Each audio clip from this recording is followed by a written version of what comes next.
Hello, and welcome to our monthly care partner training at Insight Memory Care Center. How to exercise helps with brain health. Our mission here at Insight is to provide specialized care, support, and education for individuals in all stages of memory or cognitive impairment, their partners, and the community. Our vision, a community where those living with memory or cognitive impairment and their care partners can achieve the highest quality of life. We're a leader in dementia care in Northern Virginia. Insight is a nonprofit started in 1984 that supports family on their dementia journey. With care, we use specialized adult day programs for people in all stages of their dementia journey. We connect by building relationships and supporting care partners on their journey. And with our creativity and dementia experts, share our knowledge and resources because every journey is unique. We like to support families on the journey, and Insight is a nonprofit organization that relies upon the generosity of people like you to engage people with dementia and support their care partners. One of our family members said, I support Insight because I think this is one of the premier organizations to help people with dementia and their caregivers. I'm extremely impressed with their staff and services provided. Now, I'd like to welcome our presenter, Beth Donnelly. She's a personal trainer and nutritionist, and she's from Sahara. And we welcome you. Let me just switch the camera over. All right. And go ahead. Great. Good afternoon. I'm so thrilled to be here. Thank you for having me. Should I go ahead and do the share screen now? Do that.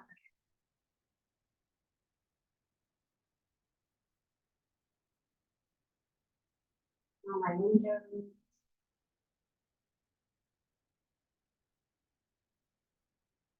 Excellent. Well, let me just start again by saying thank you so much for having me. I'm really thrilled to be here, and I'm thrilled to get to talk about my favorite thing in the world, which is exercise and the benefits of exercise. The benefits of exercise are tremendous, not only for the physical body, but also for health and well-being. My name is Beth Donnelly. My business is Sorara Fit, and I am active here throughout the Northern Virginia area. The first thing I want to say about exercise and physical activity is it is hands down, without a doubt. Do I need to move this? Oh, you're fine. Okay. The single best way to enhance your overall health. One of the most researched, proven ways to enhance your health is specifically through exercise and physical activity, and it costs nothing. One of the reasons why I love exercise so much is that it truly is available to anyone and everyone. You don't need a prescription for it. You don't need a fancy gym. You don't need fancy clothes. Everyone can do it. So I'm super thrilled to talk about it today. Just to share with you a little bit about me, my path, kind of how I got to this place, the experience that I bring, and kind of why I'm here to chat with you today. So generally speaking, I love health and wellness, and I love fitness. I've already mentioned that. But why do I love fitness, and why do I love this population that I work with? And this is important as we go through this journey of why exercise benefits cognitive health. About 10 years ago now, I guess, I ended up damaging something in my hip, and I lived with chronic pain for 4 years. It was 4 years of looking for a doctor that was going to support my health journey, that was going to help me to get out of pain and live a more fulfilling life. At the time, I was 42, and it was painful to put my pants on. It was painful to get in and out of the car. It just was all around, life was tough. And so I went on this journey, and it ultimately led me cross country in California, where I was able to identify a doctor who did an MRI and said, you need this surgery and then you'll be better. And it was, which was great. But at that point, and being 42 and kind of trying to figure out what was next in my life, I really wanted to figure out who could I work with to develop a career that I could be with for a long period of time and really grow, and who can I relate to? Well, I love spending time with older adults. And I realized older adults are generally people that deal with more chronic pain, more health issues. And I thought, wow, that might be a really good group to work with. They're one of the largest growing populations in the country, and it's an opportunity to grow with them as they grow. So I was really excited about that. But on a more personal level, my dad is 82. Last year, he was diagnosed with Parkinson's. So we have one issue there. 2 years ago, I married my husband, the love of my life. He's 74 years old, and he was diagnosed with multiple sclerosis 10 years ago. My amazing, wonderful stepmom is 83 years old, and she deals with profound macular degeneration, profound hearing loss, mild cognitive decline, and neuropathy. So for me, exercise is really an amazing way that I can connect with these important people in my life, and help them be a better, stronger version of themselves and really live their life to the best and to the fullest. So as I said, I'm a certified personal trainer. I've been at this now for about 10 years. I have my master's in nutrition and integrative health, and I have a variety of other certifications that allow me to do what I do. But generally, I love what I do. Okay. Here we are. All right. So tell you a little bit about the people that I work with on a regular basis. All of my clients are over the age of 55. The average age is 72. I would say my favorite sweet spot is really 65 to 85, but I love everyone. Generally, they don't view themselves as old. They see themselves as older. They live in their homes. They want to stay in their homes. They don't like fitness. They hate exercise, and they're never going to go to the gym, which is important because a lot of people don't feel that way. I mean, a lot of people don't like the gym. I do, but a lot of people don't. So, but they generally enjoy life. They enjoy traveling, socializing, being in the community. They're really focused on maintaining the quality of their life. And they all have a fear or have experienced age-related decline or really concern over both physical and cognitive decline. I would say of all the folks that I work with, everyone is unique and special, but they all have at least one chronic disease. They all have some form of joint replacement, hypertension, high cholesterol, scoliosis, spinal stenosis, hearing loss, and of course, cognitive decline. So we have a lot of fun. I mentioned briefly about my family, and I always like to put these pictures up. That top picture, that's my mom. She's doing water aerobics, and so we can exercise in all different places, doing all different things. The next picture down is my aunt. She is 76. She is a competitive ice dancer. She is amazing. She quit smoking after 40 years and has been ice dancing for about 30 years, and she's phenomenal. The gentleman in the bottom corner is my husband. He is 74. He's the one with MS, and he cycles 100 miles a week, provided the weather is good. So they're all probably a little bit more fit than the folks that I usually work with, but they are amazing, and I aspire very much to be like them. Okay. So today specifically, we're going to talk a lot about exercise and its impact on brain health and cognitive health. And so I imagine that you all are already incredibly familiar with the lifestyle factors that impact brain health and cognitive health, but I'm going to just go kind of through them briefly again because it's relevant. First of all, sleep. We all know that sleep is very important, and ultimately, it really drives our ability to function. It's while we're sleeping that our brain kind of cleans itself out and gets us ready for the next day. Diet. Need I say more? I could say a lot more, but we're not talking about that today.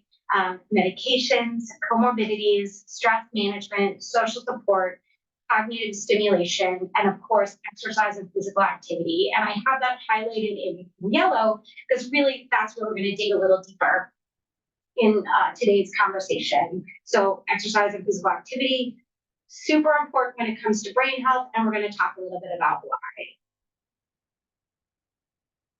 Okay, so what exactly is physical exercise? And I felt like it was important to define because we all think we know, and we want to be, and we think we are exercising, and maybe we are, maybe we aren't. But according to the World Health Organization, physical exercise is a planned, structured, repetitive physical activity that has as a final or an intermediate objective the improvement or maintenance of one or more components of physical fitness. So you have to have a purpose. The activity has to be structured, and it has to be repetitive in order for us to really get the benefit of that physical exercise. So I'm not saying vacuuming the house is not physical exercise, but how aggressively are you vacuuming your house is really what we want to know. All right. So we talked a little bit about what physical exercise and activity is. I want to share a little bit about the benefits of inactivity. And I love this slide, and I love to share it with this slide because we often don't think about really all the things we get out of being inactive.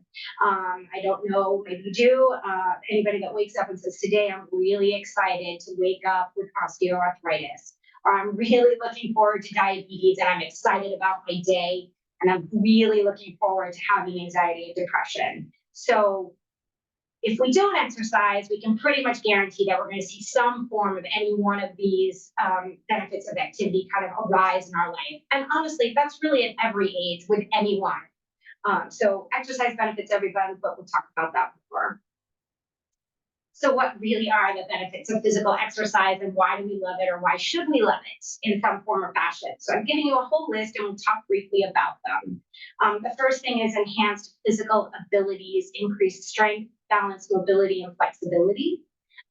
Weight loss, obviously, in this society, we have an epidemic of obesity. So anything that will support weight loss in some form of sustainable fashion is always great. Improved density as we get older. We really need to be mindful of osteoporosis and bone density because we don't want to break a hip as we get older. The prognosis for that is not good on the long term.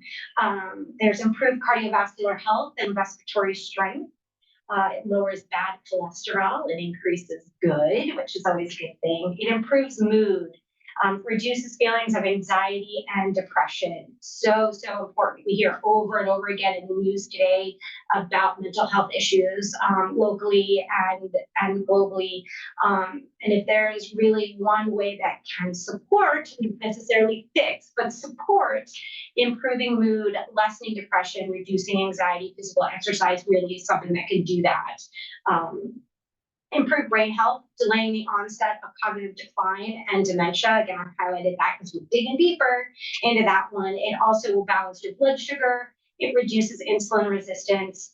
It boosts your immune system. Now that we're in the winter months, we're seeing a lot more flu, RSV, COVID's making a really nice comeback. Making sure that you're getting at physical exercise is really going to boost that immune system so that you can stay strong and healthy through the winter months. Exercise also promotes a healthier gut microbiota, which is actually makes up about 70% of your immune system. So we have lots of reasons why we love exercise, even if we don't like exercise. Okay. So let's talk a little bit about the benefits of exercise as it relates to brain health. So I'm a personal trainer. I'm into nutrition. I am not a researcher. I am not a scientist, so I can't speak extensively behind the mechanisms that went into the research, although I can point you to the direction of the research. But as I was preparing for today and kind of supporting the anecdotal experiences that I share already with my clients, I wanted to bring to you some really good information that I think you can take with you and use as justification as you're talking to your loved ones or friends in the community about the benefit of exercise on overall brain health, in addition to the physical body as a whole. As I mentioned before, it helps with strength, balance, flexibility, and mobility.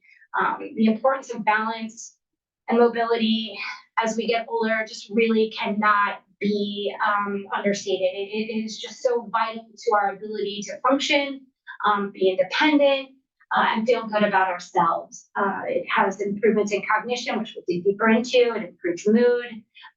It increases focus, our ability to focus, and increases our attention. As folks begin to develop cognitive decline, attention and focus starts to diminish. And so if we can drive that back a little bit, it stimulates angiogenesis, which promotes the creation of new blood vessels in the brain. The more we bring blood to the brain, the healthier our brain stays. So exercise helps with that. It stimulates synaptogenesis. Big word. I have to spell check that one a couple of times. But synaptogenesis is the creation of new synapses, which is like new information highways being formed in the brain. And we can continue to form those as we age. It's not like we get just so many and we don't get any more. If we do the right things, exercise, eat right, get good sleep, we can redevelop those in our brains as we go. It facilitates neuroplasticity. This is a big word in brain health and physical exercise these days, which talks about the brain's ability to change in response to experiences. So, exercising, walking, puzzles, cards. Exercise helps us facilitate greater neuroplasticity of the brain, which is very, very important. It inhibits neurodegeneration, which is basically just saying it keeps our brain from degenerating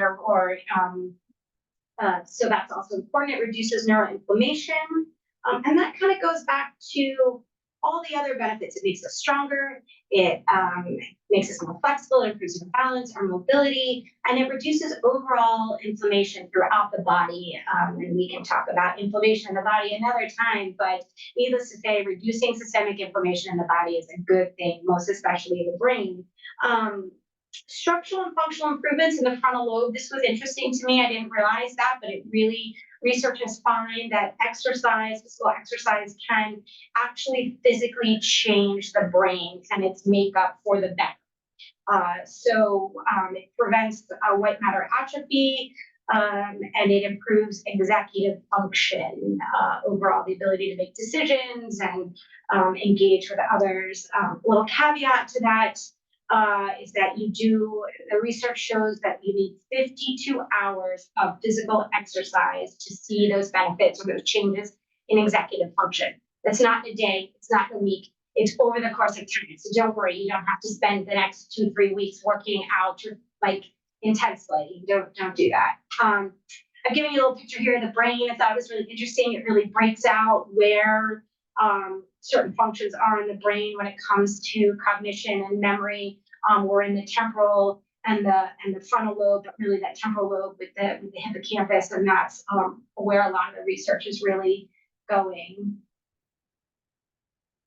All right, so the next big question is really, how much is enough? So we know we need to exercise, just like we know we need to eat right. What does that mean? What should I do with that information? Hear from our doctors. We have no idea what to do with it, and they don't really know either, as wonderful as they may be. And I say that with sincerity because my parents are both doctors and they know these things, and I have to remind them over and over again. So according to the US Department of Health and Human Services, for substantial health benefits, you need 150 minutes to 300 minutes a week of moderate intensity exercise. So that basically breaks out to 20 minutes a day. So if you knew that you could radically change your health and your brain health specifically by just committing to 20 minutes a day of physical activity, what would stop you? If you knew that just by doing this, you could change your ability to read, understand, focus, or support the needs of a loved one, friend, family member, so to speak, you could really radically change their life. So 20 minutes a day, it's nothing. We think about the time it takes us to go to the grocery store to get a cup of coffee or jump on the computer and doom scroll with Instagram. I mean, I can do that for 30 minutes or more. Find great stories. So 75 minutes, so 1 hour, 15 minutes to 150 minutes of vigorous intensity or aerobic activity is also what is recommended. And we're going to dive a little deeper into that in just a few minutes. An equivalent combination of moderate and vigorous intensity aerobic activity, preferably aerobic activity that you are spreading throughout the week, right? We're not asking anybody to spend 2 hours in the gym every day working out. That's not sustainable. It's not reasonable if you are the average person that doesn't love a workout, right? Or love being in the gym. I love being in the gym. That is not reasonable for me or sustainable given my schedule. So I have to do little exercise snacks, so to speak. Additional health benefits are gained by engaging physical activity beyond the equivalent of 300 minutes of moderate intensity physical activity a week. So if you have the opportunity to be out and about, get out and about because you'll only benefit from it. Sort of part and parcel to this whole thing, which is sort of near and dear to my heart, is that you also need to do muscle strengthening activity. So resistance training really is key, and you should be doing it at least 2 days a week. Does not mean you have to be in the gym. It can be something as simple as like a 1 to 5 pound weight, but just providing that resistance really does improve bone density and muscle mass, among a variety of other things. So that is how much. That is what we need to know when we need to know how much we need to do.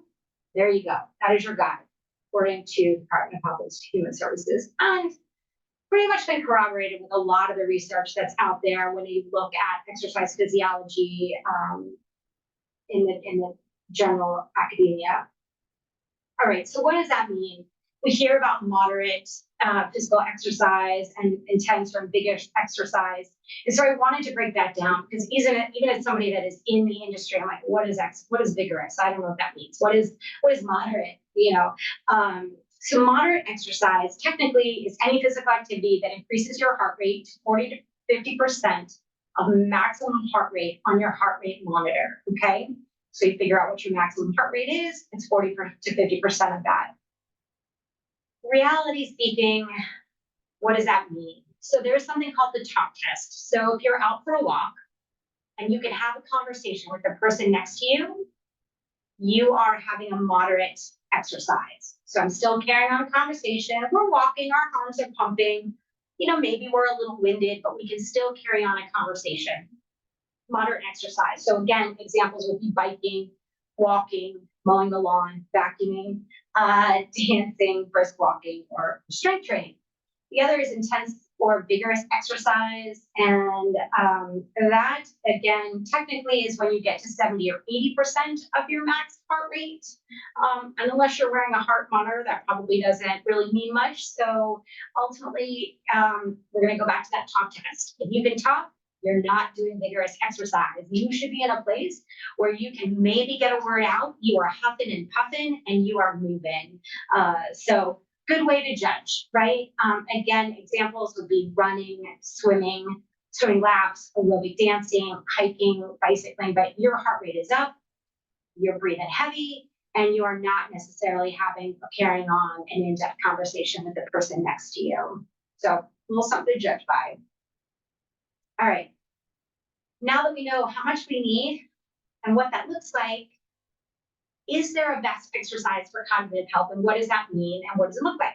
So in fact, there are better exercises for cognitive health compared to other exercises. Now, we exercise for different reasons. Some people exercise because they want hypertrophy, big muscles, and they want to look like the youthful Arnold Schwarzenegger. Some people exercise because they just want to be able to get up and down the stairs. And we are exercising for cognitive health. So there are certain things that really are important when it comes to working toward and improving cognitive health. And the first thing is open skills versus closed skill exercises. So if you've been in a gym, closed skill exercises would be something that is repetitive and predictable. So if you were on a leg press machine, you push the leg press, it comes back. You know exactly what's going to happen. There's no changing variable. It's just forward and back, working your pretty much the entire lower portion of your body. Open skills is something different because it requires cognitive function. It requires you to fire up that brain. So these are things that have that there are variable activities. They're constantly changing. They're unpredictable. So if you're out for a walk, if you like to walk along the river over in Alexandria and you're walking on the trail and maybe there's a root that has popped up on the trail and you need to be mindful that you have to step over it. There's a dip and you have to walk. So that is more of an open skill. If you're swimming, ping pong, tennis, these are all things that are open skills. Dancing is another one that people like. All exercise that you're doing needs to be focused on doing dual tasking. So it's not just one thing. I mentioned the leg press earlier. You're doing one thing. You're seated, you do one thing. Dual tasking, we're talking and walking. We're dancing, we're thinking about the next step. We're playing ping pong. Where is the ball? We're moving, we're shifting. We're watching eye-hand coordination to try to complete that task at hand. So when we're looking at cognitive health, we want to make sure that we're pulling in multiple senses to get the job done and having to make choices and decisions as we go. Exercise needs to be repetitive in nature. So it's sort of the same thing. While we don't know what to expect, we also know we're going to do it again. So it needs to be repetitive, not just a one and done. And we want to include aerobic training. So there's aerobic training and anaerobic training. Aerobic training is where we're really using the oxygen in the body and we're not getting so intense that we can't breathe or can't talk. We're kind of in that moderate intensity range, so to speak. This research has found is sort of the opportune or like the spot to be in to really affect cognitive change when you are exercising. So again, it's that nice walking and talking. Arms are pumping, you're breathing a little heavy, but you still can carry on a conversation. So you can either do it in steady state where we're just taking a walk down the street, or intervals where we're walking quickly, walking slow, walking quickly, walking slow, dancing quickly, dancing slow. The last two things I think are just as important, if not more important than the other things I've listed above. And they're this. One, it needs to be fun. Well, fun is relative, right? What's fun for you might not be fun for me. And the other is that it needs to be something that the person enjoys. They have to be able to connect to it. So if they have an interest of gardening, then maybe you need to go to an arboretum and take a walk around an arboretum. We have some amazing botanical gardens in this area. There's no reason why you can't go for a walk.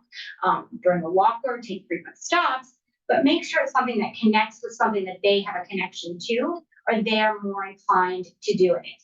I mentioned earlier that none of my clients like exercise, and I will repeat, none of them enjoy exercise, but they will not miss a session with me because they've realized that it's vital to their everyday life and their ability to sustain the life they want for themselves. They started out disliking fitness and exercise. They love being fit and they love what exercise does for them. So it took them a little while to get there, but they absolutely will not go a week without exercising because for them, it's just paramount to their overall success, happiness, and fitness level to live the life that they want for themselves. So first, we know what the exercises should look like for that will benefit cognitive health. And the other is what are some suggested exercises that we can think about.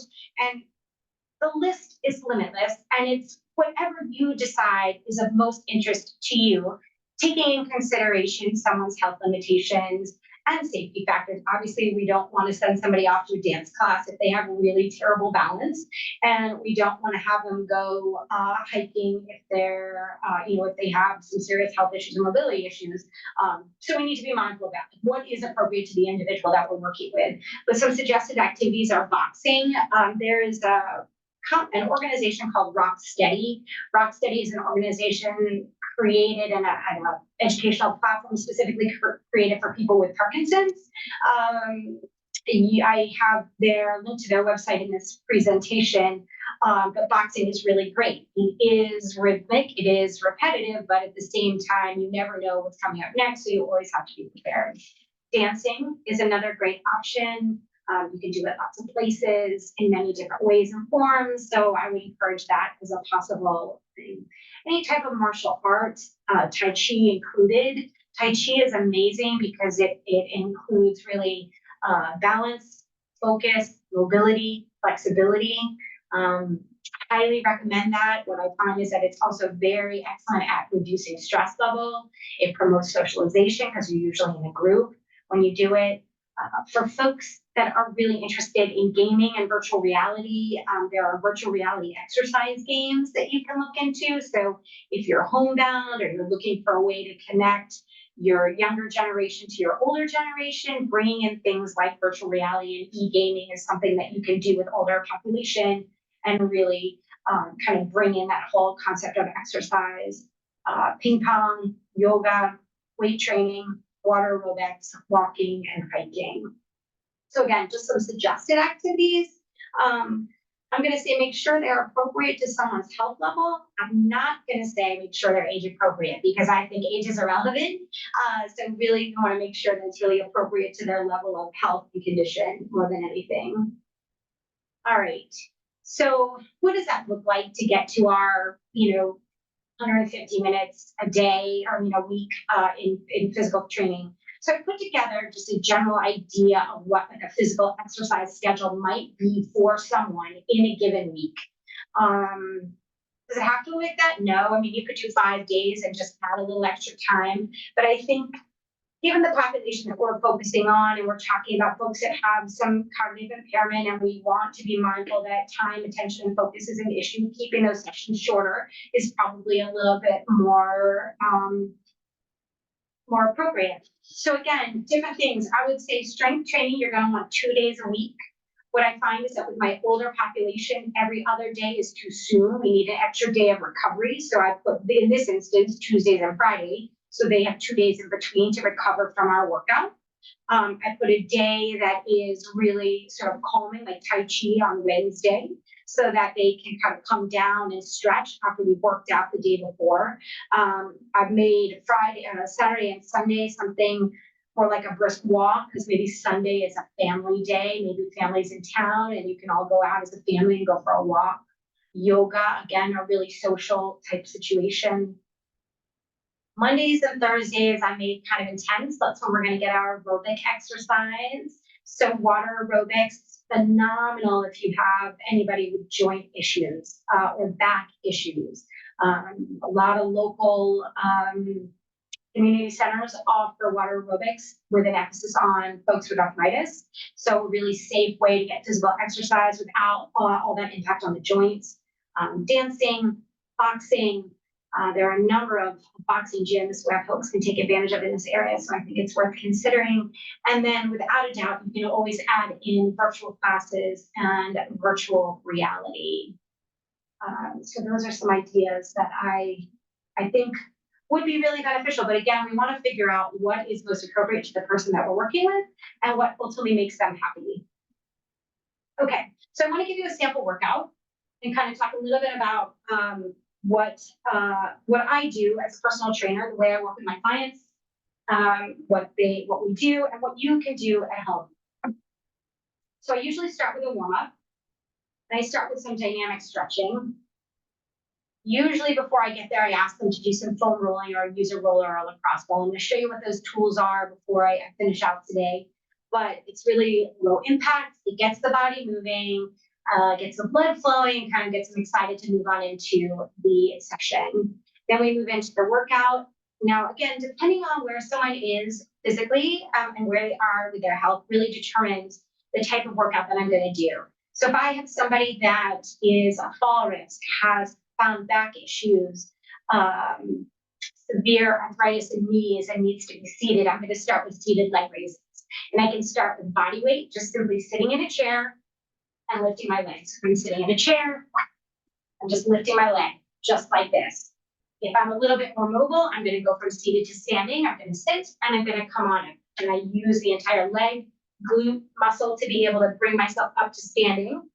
If I'm even stronger than that, I'm just going to do a squat. So I'm going to stand without assistance and just squat like that. And I'll do ultimately 2 sets with 8 to 12 reps. I always start with the lower body first, because the lower body are our larger muscles. They're going to take longer to fatigue, and it's going to carry us longer through the workout. So for folks that get a little bit more tired, this is going to allow us to keep that workout going longer without wiping them out too soon.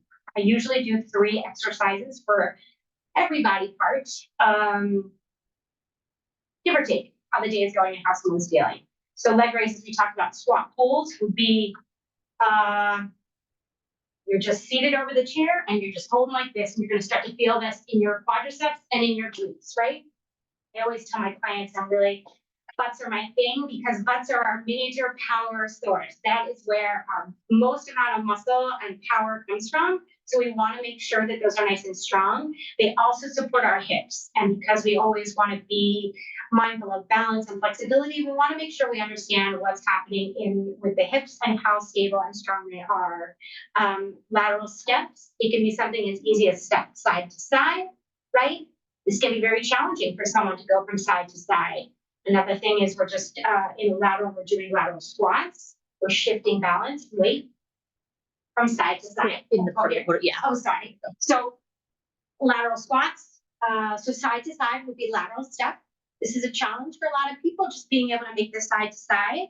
Then I kind of move on and we move to lateral squat. So this way I come up and this way I come up. This way I'm able to engage the glutes. I'm able to shift balance and weight from foot to foot. If we're able to move beyond that, then it's lateral lunges. So I'm lunging from side to side again and moving, which makes it more difficult and requires more skill. Then I move on to upper body. And so I talk about wall push-ups. My hands are on the wall and I push up on the wall. All the exercises that I work with my clients are really functional in that they in some way replicate the type of movement that they use in daily living. So if you're doing a push-up, that could be like you're pushing yourself off the bed, pushing yourself off the floor, but you need to have that strength and you need to know how to properly recruit that strength to protect your shoulders, to get yourself up and protect your wrist to be able to get up. Bear hugs, just hugging like this, right? Hug a person, hug a pillow, but that gets the pectoral muscles and the shoulder. Overhead press can be something like just overhead with your hands, or you can add in weights. At some point, we're going to need to lift something up and put it in a shelf, in a cabinet, in a closet. Everybody knows what bicep curls are. We know we want those big guns. Also important, tricep pushes. So someone could place their hands on a table behind. So I'm going to come over here. So there's a table behind me. I'm pushing myself up and bending my knees, and I'm using my triceps to do that. Again, it all goes into supporting upper body strength, supporting the shoulder joint so that you can safely either get up out of bed, get up off the floor. We all need to do that. Then I usually work into abdominal exercises. So if I'm in a chair, I'm going to be seated. I'm going to take my arm and I'm going to bring my elbow to my knee. I'm going to do this from seated. If balance is not a problem for me and I can go to standing, then I'm going to just stand like I am now, and I'm bringing elbow to knee. I'm using my deep abdominals, my obliques, to go ahead and try to build that abdominal wall. Abdominal work is great for aesthetic purposes. It's also really phenomenal for core strength. And core strength is really key to keeping our bodies upright as we age. It protects the spine, protects all the internal organs, and keeps us upright. So we need abdominal exercises. Two of the things that I want to talk about, probably not going to do the dead bug or the bird dog, but I'll talk about it. But rainbows. So rainbows are something as easy as I'm going to take my hands overhead and I'm going to move on from side to side. I'm painting a rainbow from side to side. So while this looks pretty basic, I'm working my back, I'm working my shoulders, I'm working my biceps and my triceps, and I'm working my core, my abdominals right here. So it's a phenomenal exercise. You can do a body weight. You can add a ball, a pillow, a cat, a baby, or a medicine ball with increasing weight as you get stronger. Okay, there's no need to lift 200 pounds overhead. 5 pounds is perfectly fine. Two other things which I won't demonstrate for you today. One is the bird dog, the other is the dead bug. Bird dog, you're on your hands and knees on the floor, extending opposite arm and leg, and coming back. And the goal is to try to keep your core nice and stable without any rotation, although rotation is important. We won't talk about that today. And then last but not least, I like to do a cool down. And as I finish out my exercise or my workout with my clients, we usually focus a little bit on balance, and then we do a little bit of static stretching. So balance work is going to be something as simple as, can you stand heel to heel, toe to heel? Can you shift your weight to one leg and come to your toe? If that's easy for you, can you pick up that foot? If that's easy for you, can you have your arms out? And if that's easy for you, can you close your eyes? If that's still really easy for you, can you do it on an unstable surface? Can you stand on a pillow, the grass, another unstable surface, a mattress, and do those same things again? Each challenging balance. Can you stand on one foot and tap your toe forward, side, and back, all the while keeping the weight on the one foot? So these are different ways that we challenge balance. Work wonders and are really easy to do at home by anyone, for anyone. So we have a question. Okay. Would you please address exercise for posture? So that's an interesting topic, because a couple things go into posture. One is core strength and stability, right? The other is breathing. So breathing is a huge part of that. How are you and how you're sitting? So I would say to improve posture, we need to understand what's happening with your spine. We need to understand what's happening with your shoulders. Are you kyphotic? Are you rolled forward?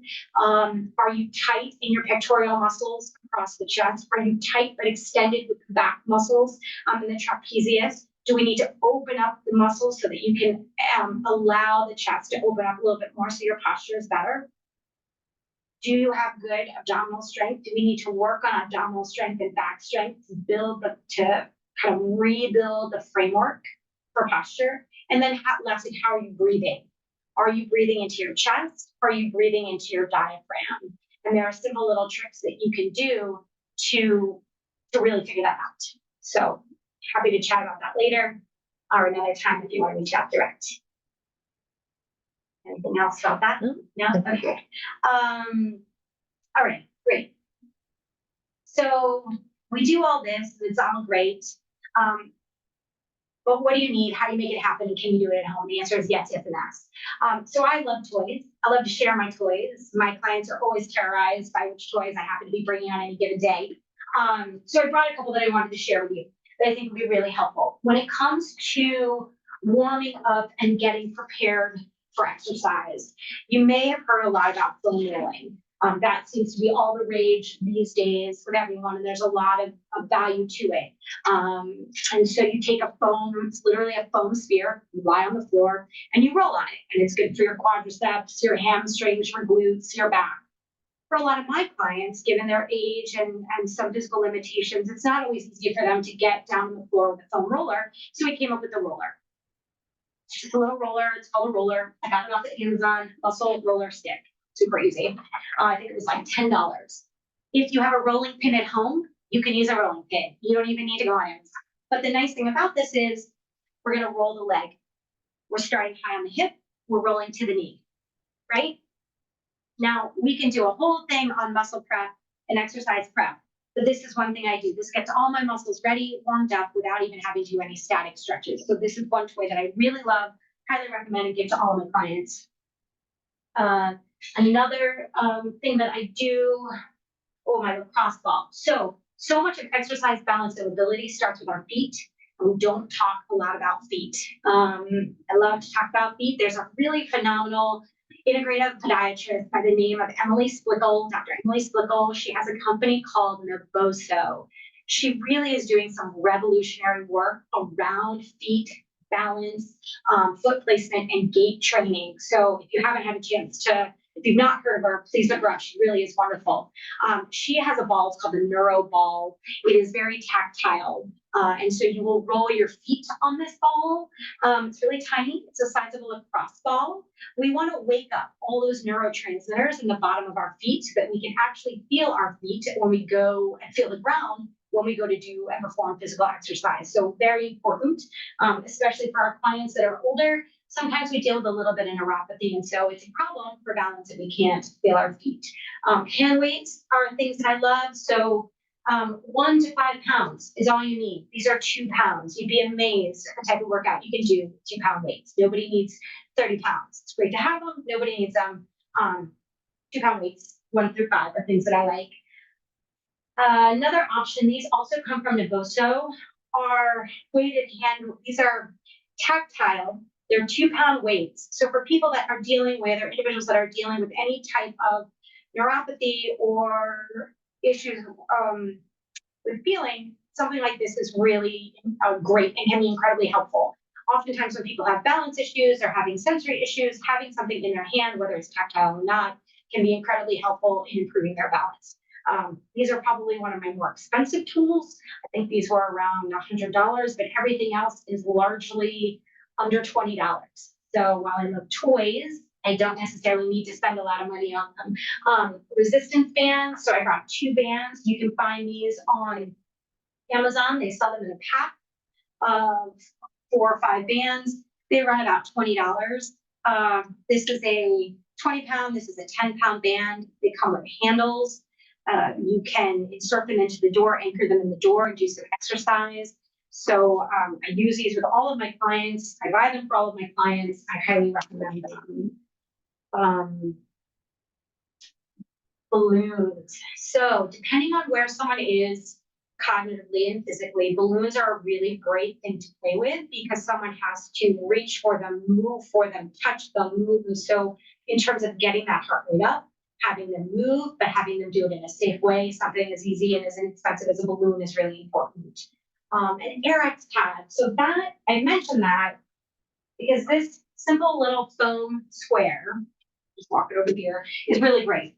This was maybe $20 on the, again, on Amazon, but it's an unstable surface. So having somebody stand on this and shift their weight really requires foot stability, ankle stability, and balance. We can really challenge that. So an easy exercise can become very difficult just by using something like this pad. Again, $20 or less. So it's really neat. With all the stuff that's coming in that mail these days for Christmas, you probably get something with foam in it. You could just keep it and use that. So it's another option. Stability ball, the lady in the picture, this is a stability ball. They're nice and big. You buy them based on weight, and that will tell you what size to get. Medicine ball, I don't have them with me, but they range in weight from like 1 pound to 50 pounds. Suspension trainers, we're getting a little bit more pricey in terms of the equipment here. Suspension trainers would be something like a TRX. You hang it over a door. What I like about the suspension trainers is that they're totally dependent upon body weight and how difficult you want to go. So the deeper you go into the exercise, the more challenging it will be. You only need a door, so you can do it anywhere at home. Suspension trainers usually run around $150. And the last one, this is kind of like the granddaddy. I think it's phenomenal, especially for people with Parkinson's, MS, back issues, and neuropathy, is a whole body vibration trainer, a whole body vibration plate. One I am most familiar with is the Power Plate. They run around $1,500. But so if you have that luxury, it's a great option. If you don't, that's, you can get benefit from all of these other things. So these are some of my favorite toys that I take with me when I go into someone's home to work with them, and I think are easily accessible for everyone. And really very low barrier to entrance. Now, in the event that you don't have a hand weight, things like bottles of water are huge. Milk jugs filled with water if you finish the milk, or a soda can, or whatever, that you can take household items, fill it with water, fill it with sand, fill it with dirt to get what you need. So you don't have to have fancy, colorful things. Well, you could. All right. So additional resources. So thank you for listening to me and talk about how much I love exercise and why I think it's really great for brain health. But I want to share with you some resources that I think are tremendous, that you can take advantage of at home in the event that you don't want to go to a gym, don't want a personal trainer. These are some folks that I really love. I love what they do. I think that they're great at it, and I think that they're affordable for everyone. So Ryan Blatt is a brain health trainer. He is based out of San Diego. He has a whole brain training course that you can download and learn about how to train your brain from home. So it's a virtual training. Share One Fitness is phenomenal. Alexis is based out of Hampton Roads area. It is a totally online course, and then you can do live classes or you can sign up for web-based classes. It's a really high energy chair-based class with phenomenal music, and it's a lot of fun. So I highly recommend that. Rock Steady, which I mentioned already. Functional Aging Institute. So if you're looking to take classes or want to learn more about working with older adults and folks with cognitive issues, Functional Aging Institute is a group I've been affiliated with for 5 years now, and they're phenomenal. They really are writing the gold standard in terms of how to work with older adults and really meet the needs that older adults have, whether it be for cognitive decline, Parkinson's, MS, overall balance and flexibility issues. Senior centers are always a great place, places like Care with Insight, and then personal trainers. So yeah. But that's, I guess, just to kind of conclude, it's been going on a good long time now. Physical exercise is one of the most highly researched and proven way to slow cognitive decline. Physical exercise can take a variety of shapes, so please, please, please have fun. It's available to everyone, as I mentioned before, regardless of socioeconomic status, educational, physical, financial means. And it absolutely, without a doubt, can radically improve all the lifestyle factors that impact cognitive health. So thank you very much for your time. I truly appreciate it. And thank you for allowing me to be here. Thank you. If anybody has any questions, please pop them in the Q&A. This has been recorded. We will post it on our webinar as well. And let's see, any questions yet? For any of our future events, presentations, we have the FBI coming out in January to talk about fraud. You can always go on our website on insightmcc.org/events and see what's coming next. If you have any questions, feel free to reach out with me. But we thank you all for being here. I'll give it a couple more seconds here in case anyone's typing. But thank you so much for coming. And we look forward to working with you in the future. And I will make sure when we do post this that we include the resources that she put along with her contact information so that if you guys have further questions for her. But thank you all for being here, and we will see you next month.